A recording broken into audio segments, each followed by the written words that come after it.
Hello, and welcome to episode 122 of Prose. This week, meet the snake goddess you already worship, and find a religion that works. Can you believe it? Our first episode of 2021. Now, I am recording this well into the past, so I'm hoping that the end of 2020 and the beginning of our new year is set to go, let's say a bit more smoothly than the last one. One more major note I want to toss out is that this is actually a rather special show for another reason. Today, we'll mark the 300th story put out on the show. Now, I don't count some of the specials and or poems I've featured over the years. But yeah, this is a big deal, and I can't begin to thank all of those that continue to support me and the show. I would like to encourage you all to head over to prosepodcast.com, as that is the one-stop shop for all things prose. Do go follow the show on social media under @prosepodcast across all platforms. If you're enjoying the show, click that 5-star review button for Prose wherever you're listening. It really helps out a lot.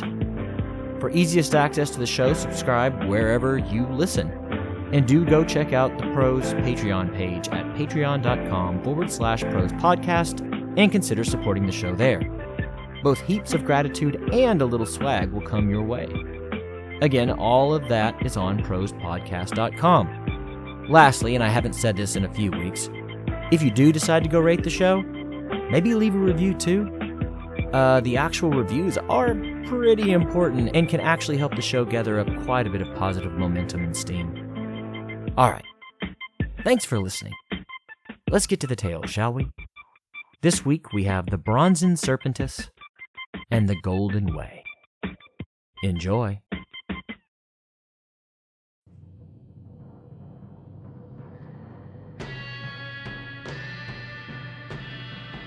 The Bronzen Serpentess, an original short story by Jeremiah McGee.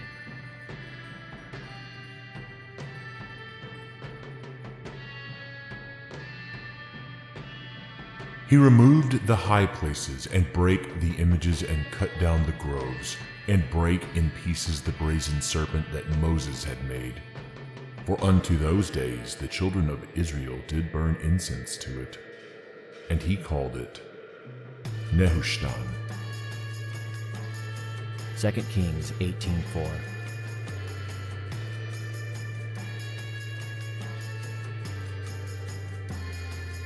She had been called many things in her long eons. First, she had had no name. Long before the humans began scribbling across the long reaches of the earth. They did not know to fear her in those early years at their dawn. They were more curious than discerning. Children in a larger world. To their credit, the apes learned and learned quickly. They came to know her fangs, to fear her venom, to flee her embrace. She became the monster in all of their tales, she and her kin.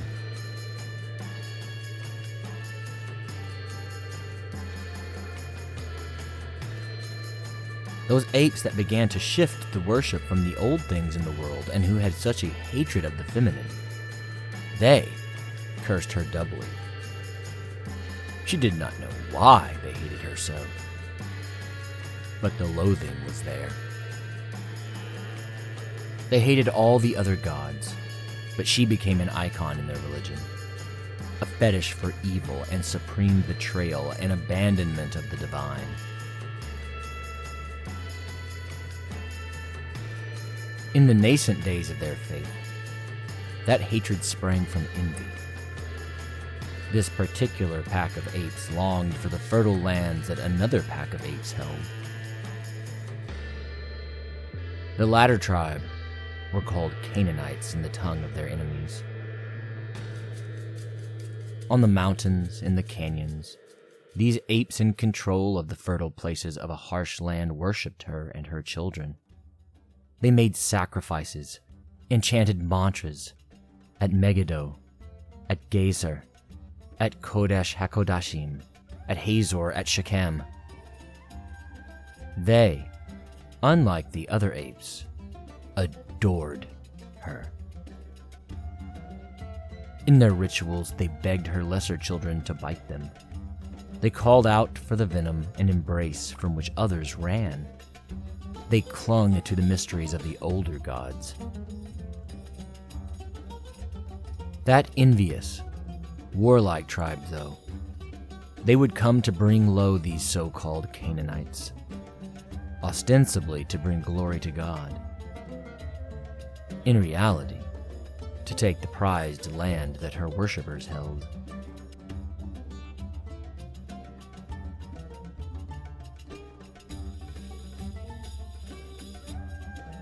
Tales from her desert children first made her aware that this ragged group of apes were on the move. They made a desperate flight from the lands of the pharaohs, those women and men who gave credence to all the old gods. This envying group of humans, amid their frenzied journey through hostile lands, became lost. They were fine when they were nearest the landmarks they recognized. The great mountain of the Cloud King Hor, the Sea of Dread. But it was in the land of Edom that they caused the Bronzen Serpentess great ire. There in Edom, they trampled lands that had once been dear to her. They cursed those lands while doing so. They cursed their leaders. They cursed their own solitary god. All this cursing caught her attention, and she turned her dread stare upon them. She was sickened by these humans. Already, they had multiplied too quickly. And here was another pack of them, and they were openly defying and mocking her in her beloved places. So, she sent some of her adder spawn, little ones with fire in their eyes, in their veins, in their fangs. They killed these wandering people in droves. These vagabonds were humbled, and they cried out and begged their leader for help, for relief.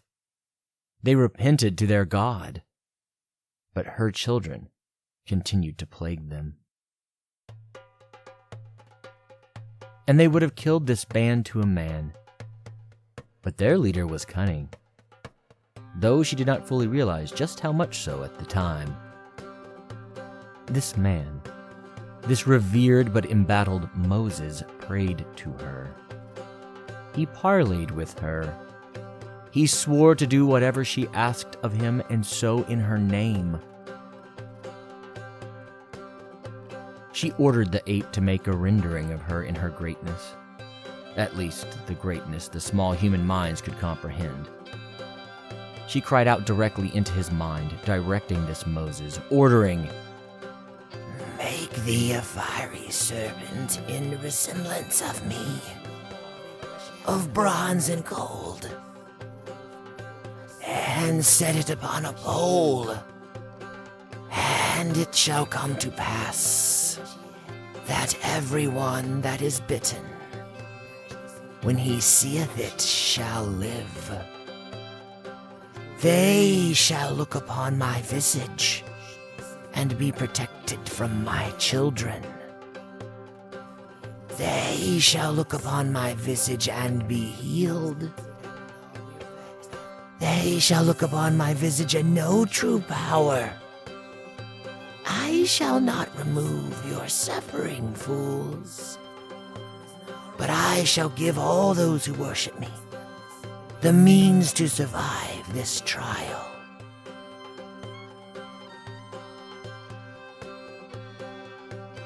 They came to refer to this rendering of her as Nehushtan.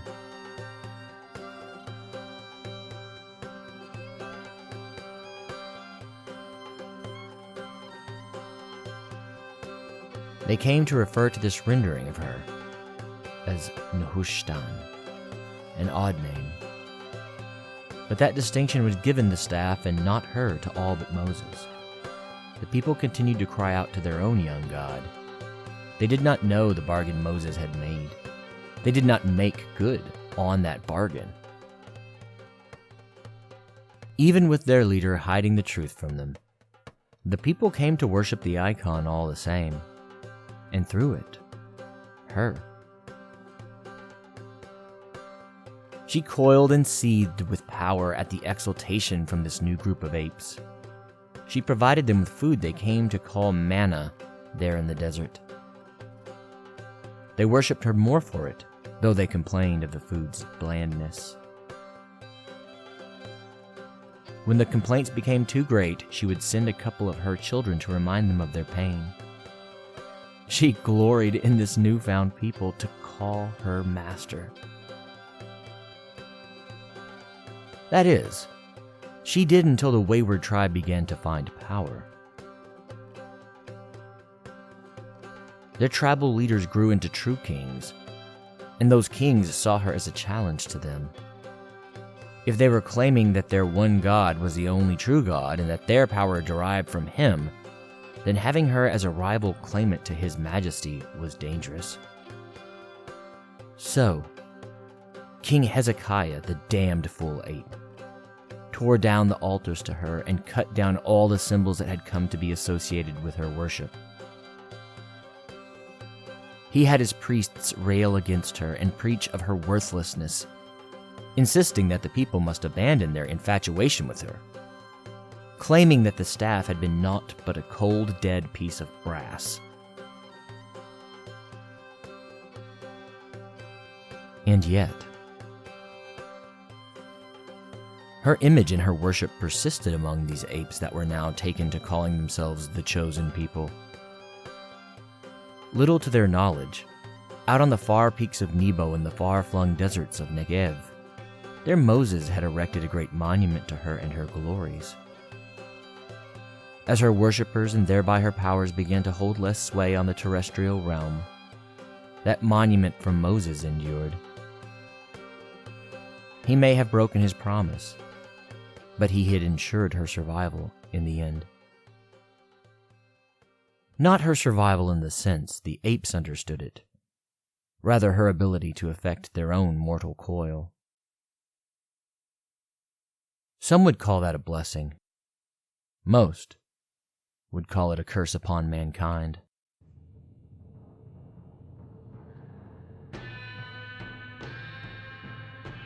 She clung to her tether there on Mount Nebo for generations. When a new prophet rose up from among the same people, he used her as an image of power and worship and leadership to compare himself to. He cried out to his faithful, "And as Moses lifted up the serpent in the wilderness, even so must the Son of Man be lifted up, that whoever believeth in him should not perish but have eternal life. For God so loved the world that he gave his only begotten Son, that whosoever believeth in him should not perish but have everlasting life." Those wandering apes, who no longer wondered, killed that man. He was too revolutionary for them. They always destroyed what they could not understand. From there, she was kept alive by artists and poets and cultists, but most of all from that enduring monument out in the desert mountains. Again, Moses was both betrayer and savior.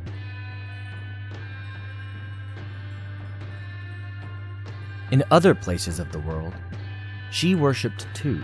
In other places of the world, she was worshipped too, of course. But those peoples had many gods, so her energies came not as readily from them. There was something sweet and to be savored from winning over hearts from others' worship. This was true for all the old gods, she supposed. So she soaked in the energies from the peoples of the grand island above the frozen shelf, from the peoples that built pyramids to the sun but gave her some credence, from all the peoples who mislabeled her as dragon or worm or leviathan.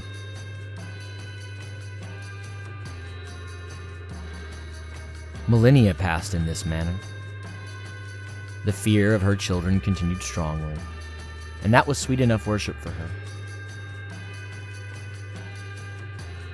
Still, when another wandering people, this time across one of the world's oceans, began to preach that her saving that original wandering tribe was nothing but simplicity and easiness rather than divine miracle, she stirred.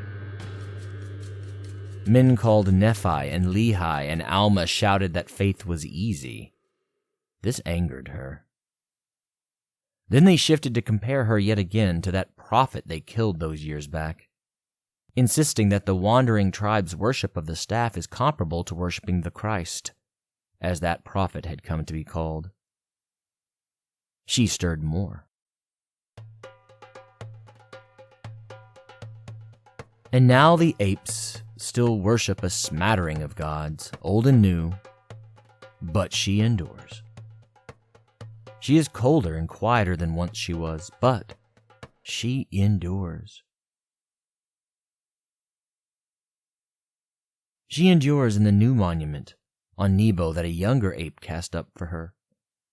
She endures in the paintings of one of her masters, and in the very heart of the religion that, against all odds and unlikeliness, sprang up from the wandering tribe's original leanings. She endures in every temple to saving the broken, doomed bodies of those apes across their miserable planet. She had been called many things in her long eons. Like in the beginning, she now again had no name. But she had seen the cycles of the world. She had seen these apes rise and fall, and she and her children continued to persist. She would have many names yet to come.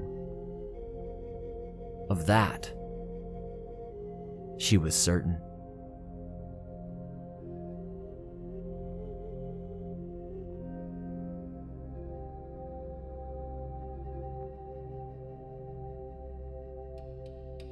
Thank you for listening to The Bronzen Serpentess, an original short story by me, Jared I. McGee. Just to note again, this is the 300th story, as per my own counting, that's come across the show. So, that's something pretty special, and I can't thank you enough for continuing along with me. But we do have one more story this week, so please stay tuned for another short story about faith and what it does or does not bring you. Next up is The Golden Way.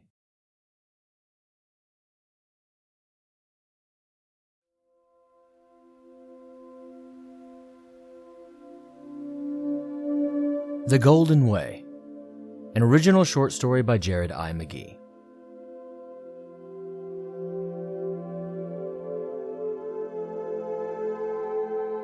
Truthfulness, benevolence, forbearance.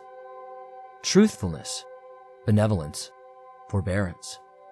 Truthfulness, benevolence, forbearance. Truthfulness, benevolence, forbearance.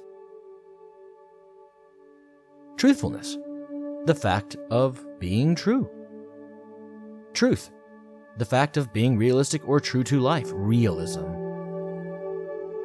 Benevolence, the quality of being well-meaning, kindness, general goodwill. Forbearance, patient self-control. Restraint and tolerance, tolerance and resignation. This was the way, the golden way. The way to transcending the cheap, mundane humanness she was saddled with.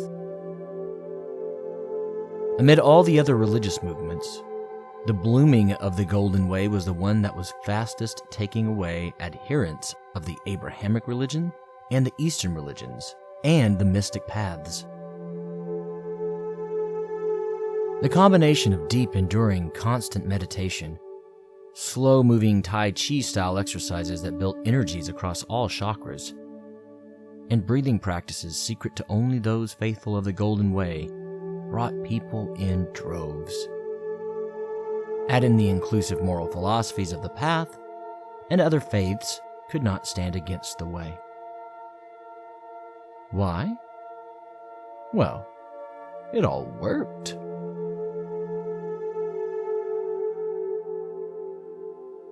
She was no different from the rest of them. Day in and day out, she had sought morality in an amoral and, far too often, immoral world. She sought to cultivate virtue rather than give in to vice, but she was surrounded by vice-loving hedonists and immersed in a world whose simple passive being was vice-ridden. Virtue is anathema to just existing. Cultivate really was the right word. One must plant, tend to, and deliberately grow virtue in this flawed reality. By all means, some of the tenets of the Golden Way were reminiscent of other teachings. Some branches of Buddhism also resonated with the girl. She saw bits and bobs of the Golden Way in these practices. But those teachings compared with the Golden Way were as to a child's paint-by-numbers attempt at a portrait next to Mona Lisa. Though even that comparison went against the way. All things are equally beautiful. There should be no ranking in the minds and hearts of the adherents of the Golden Way. Some also said that the Way thoroughly plagiarized Taoist traditions. The moral rectitude and meditation are definitely similar, but the faithful that had previously embraced those Taoist traditions were adamant that there was an additional focus, an added depth to the Golden Way when compared to its supposed kissing cousin. Most people had trouble with the initial shifts from their tethered life. Followers of the Way were compelled to eliminate all earthly attachments, including purging themselves of possessions and cutting ties with all non-Golden Way relationships, including family. The faithful were also tasked with divesting themselves of their before names. When one was lightened of these burdens, only then could one ever even hope to begin their path toward achieving true spiritual enlightenment. The family part had been the most difficult for her. They had bucked at her pronouncement. Her mother cried and wailed. Her father gnashed his teeth and bellowed his disapproval.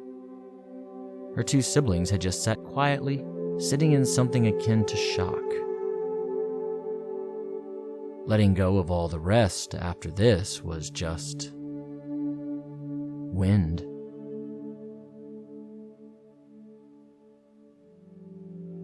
Truthfulness, benevolence, forbearance. Truthfulness, benevolence, forbearance. Truthfulness, benevolence, forbearance. Truthfulness, benevolence, forbearance. Initially, the various faith leaders and world leaders and financial leaders had supported the pacifistic movement. In fact, that support lasted decades. Why would the self-purportedly powerful of the planet push against a faith that had its flock lean into compliance and calm? However, as the Golden Way continued to grow, their size in and of itself came to be a potential threat. Communes off the grid of various nations' infrastructures meant that they were largely independent from any community other than their own, and larger nation-states had no real means of engaging with the Way. By the 29th year, the world could tout that 13.567% of its entire population was following the Golden Way. Over the course of those nearly 3 decades, negative press coverage began to appear across the world's media outlets, particularly in the various state-run press institutions. As the world pushed back against the faithful, though peaceful and never breaching their promises to the Way, began to push back, if only slightly, and in their own way. They picketed, but did not truly protest in the manner to which most were accustomed. When told to leave, they did. When asked to disperse, they dispersed. This was the way. Often, the followers were successful. No one wants to be on the bad end of that kind of PR nightmare. Still, the Golden Way kept moving from manufactured controversy to manufactured controversy. From that, resentment worldwide continued to build, and general tension and unease continued to burgeon. The largest gathering of the followers of the Way gathered near the United Nations headquarters in New York City in the United States. There, over 1 million on the path came together to ask that prejudice and persecution be curtailed. The faithful thought that they could request a larger, globe-encompassing recognition as a legitimate faith, and maybe even autonomy as a quasi-autonomous state unto themselves. Some former legal experts among them even thought they might convince the UN to grant them land on which to settle, a la the Israel Compromise out of World War II. She had been there. She had been among the throngs of believers silently walking in circles around the UN, signs in hand. The UN and the New York City police allowed the protest to last all of 3 hours before they called for dispersal. As always, the faithful did as they were told, peacefully moving on. However, from that day on, her life and the lives of all those traveling the path alongside her would never be the same. Though peaceful, this demonstration of numbers, of planning, of coordination, terrified the nations of the world. This protest served to galvanize action out of the inactive, seed agreement between the most bitter of enemies, and was generally seen as the catalyzing agent behind the systematic global persecution that followed. The Golden Way taught a path of nonviolence. So when met with violence, the faithful were eviscerated, literally and metaphorically. They retreated to the quieter places of the world. They made themselves less visible. Yet, the persecution and the fear and the hatred continued. She just couldn't understand it. Once she had abandoned the childish focuses of the majority, it became impossible for her to understand all this loathing. She was utterly perplexed, as were all the faithful. They retreated even farther and farther into the cracks and crevices that the planet had to offer. Because there was no higher power or single moral authority, there was no divine to whom to call out. There was only humans' greed and lust and nastiness to lament. There was only the path to the way upon which to continue. She and the faithful hid and continued their mantra, which they would continue to do until they were released into a grander, truer state. Truthfulness, benevolence, forbearance. Truthfulness, benevolence, forbearance. Truthfulness, benevolence, forbearance. Truthfulness, benevolence, forbearance. Truthfulness, the fact of being true, even when faced with nothing but lies and falsehoods.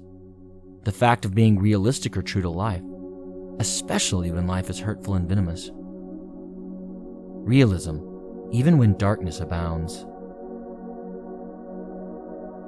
Benevolence, the quality of being well-meaning when all around you have naught but ill intent. Kindness given to the unkind. General goodwill in a world chock full of evil. Forbearance, patient self-control amid never-ending impulsiveness and reactionary fervor. Restraint and tolerance with the unrestrained and the intolerant. Resignation, no matter what one's fate might be.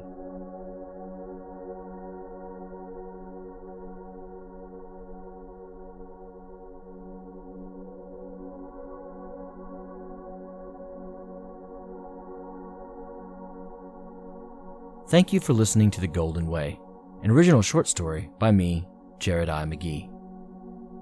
That does it for Prose this week. All music you have heard comes from YouTube's free music library. and is being used under CC 01.0 public domain dedication licenses. As always, I hope you have enjoyed this show.